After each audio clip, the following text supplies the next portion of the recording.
I welded park benches. In a cowshed, real cowshed, with the smell still in the walls, still in the floor, still in everything. Stay till the end, because the guys who beat me on that road, they sent money after, 80,000, same hands that hit me. So no work again. Brigade got cheated. Again, I didn't argue, just left, saw an ad. Welder needed. 50,000 a month, called, they said come, I went. Nobody said cowshed. Pushkino outside the city. Lesha rented some old cattle barn from local administration. Cows gone, smell. Not gone, you walk in first day and stop, think maybe wrong address. Nope, this is it.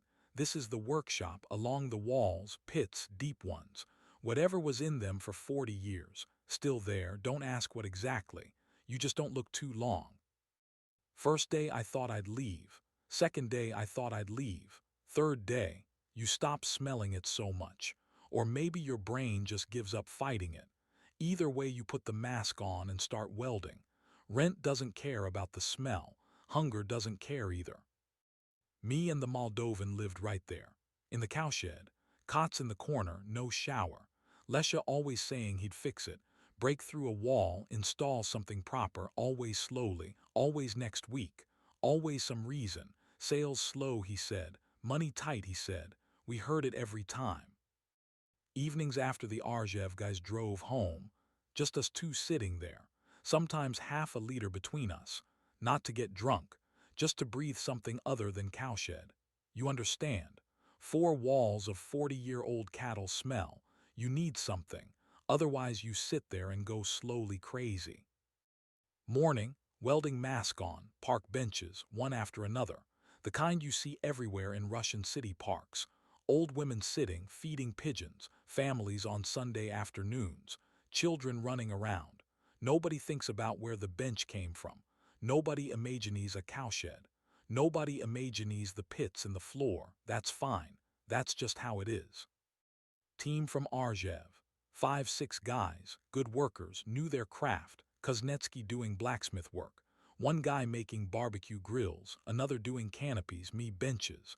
The carpenter came after me to finish them up.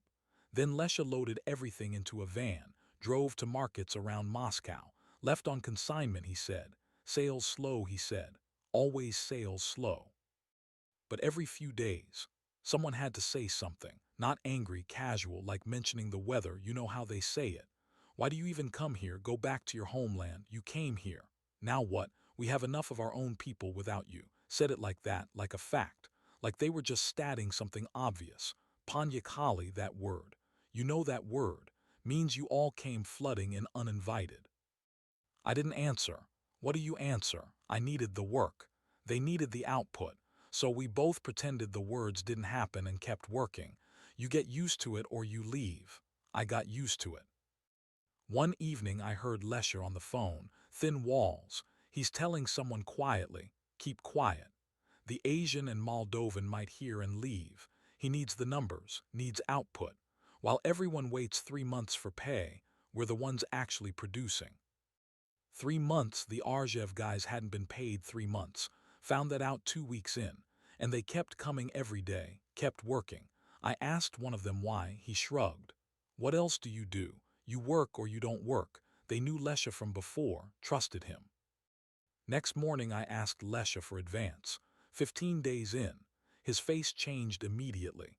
You just arrived and already money. We argued almost an hour. In the end, 25,000, and I promised to stay 1 month minimum.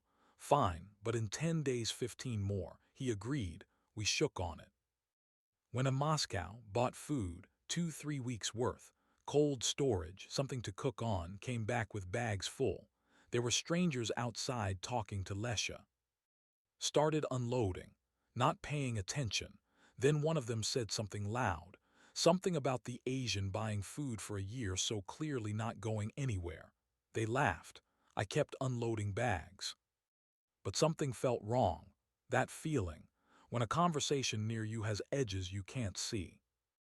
Moldovan told me later. Bandits, local ones. Lesha opened production on their territory, didn't ask, didn't pay anyone, now they want money, regular payments, and if not, They burned the cowshed, with people inside or not, didn't matter to them either way. Their words exactly. All desire to drink left me immediately. Walked out into the field behind the barn, far enough that nobody could hear, called my contact, the Caucasian man. He'd helped me before, more than once. Explained the situation, he said. Don't worry, tomorrow it's handled. Nobody touches you. Next day around noon different men arrived. Calm, spoke to me privately, said don't worry about anything. They'll have a different conversation with Lesha. Okay, thank you. Told the Moldovan these were acquaintances, offering me a new job, that I'd turned it down. Knew he'd tell Lesha, so I gave him something harmless to repeat. 10 more days. Lesha pulls me aside one morning, counts out 15,000 quietly, asks me not to tell the Arjev guys, says he'll pay them later, calls me countryman, says he keeps his word. Took the money, said nothing, went to my cot, sat there for a while thinking. 3 hours later I packed my bag, left all the food for the Moldovan, every bit of it, walked out the door, didn't look back at the cowshed, not once. No transport, evening coming already, walked toward the nearest village, 3 kilometers maybe, found a woman on the street, asked about Moscow. Taxi only, she said, expensive. Drivers don't like coming this far out, thanked her. Started walking the direction she pointed. Getting dark fast. 4 or 5 young guys coming the other way on the road. Drunk. You can tell immediately. The walk. The way they spread across the road without moving aside. Nowhere for me to go, fields both sides, just the road and them and me. They hit me. I won't describe every detail. You understand what happened. 3 days in a clinic after. Cracked rib, head injury. Nausea coming and going every few hours. No phone, no money, everything gone from my pockets. Police officer came at some point, sat down, wrote something in his notebook, looked at me the way they look when they've already decided nothing will happen, stood up, left. As he walked out I heard a woman somewhere behind me say, when will they finally get rid of all of you? Not quietly, didn't care if I heard. Same words as the Arjev guys really, just angrier. Didn't turn around. Now practical problem, no phone, no money. And I couldn't remember a single number. Think about that for a second. Whole life in a smartphone, you press a name, it calls. You never memorize the digits anymore. Now I had nothing. Head full of pain and fog, needed one number from memory, just one. Walked toward the train station. Slow, every step the rib, thinking, trying to pull something up from somewhere. What did I know by heart? Anything. After a long time walking, one number came up, just surfaced from somewhere deep. Don't ask me how. Stopped a man on the street, asked to use his phone for one call. He looked at my face, looked at the state of me, handed the phone over without a word. Good man, don't know his name, never will. It connected, countryman answered, told him where I was, what happened. He came himself, drove all the way out, first stop bathhouse. New clothes after, new phone, then flat with other countrymen. He asked for nothing back, just did it. Some people are like that. Weak recovering in the flat. Rib aching every time I moved wrong. Head swimming some mornings. Debts again, always debts again somehow.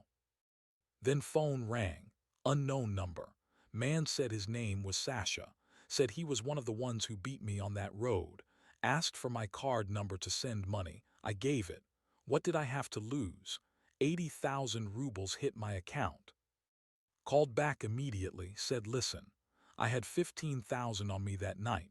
Phone maybe 10,000, so 25 total at most. Why 80? He said don't worry about it. Said sorry again. Said maybe more later. I understood then. My Caucasian contact had made a call. Someone found those guys. Whatever conversation happened between them, they paid, not just what they stole, several times more. No complaint filed, no court, no report, just a phone call somewhere.